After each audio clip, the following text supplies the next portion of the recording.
اعوذ باللہ من الشیطان الرجیم بسم اللہ الرحمن الرحیم رب اشرح لی صدری ویسر لی امری واحلل عقدۃ من لسانی یفقہوا قولی رب زدنی علما۔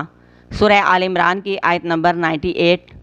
کل کہہ دیجئے یا اہل الکتاب، اے اہل کتاب، لما کیوں تکفرون تم کفر کرتے ہو، بآیات اللہ اللہ کی آیات کا، واللہ اور اللہ شہید گواہ ہے، علی اس پر ما جو تعملون تم عمل کرتے ہو۔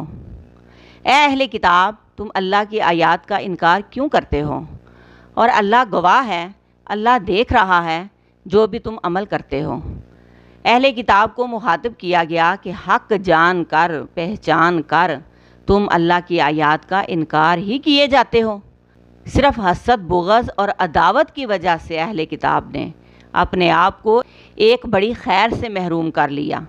اہل کتاب جانتے تھے کہ یہ آخری نبی صلی اللہ علیہ وآلہ وسلم سچا ہے، اس پر جو بھی شریعت اتری وہ بالکل سچی ہے اور اس میں کسی قسم کا شک اور شبہ نہیں۔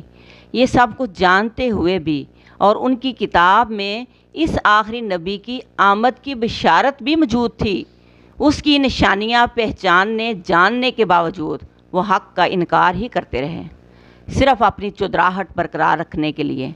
اللہ پاک نے بھی فرما دیا کہ میں تمہارے عملوں سے بے خبر نہیں ہوں، سب جانتا ہوں کہ تم کیا کر رہے ہو، تمہاری نیتوں کا، تمہارے ارادوں کا، تمہاری کوششوں، تمہارے عملوں سے میں خوب واقف ہوں، خوب علم رکھتا ہوں کہ تم کیا کر رہے ہو۔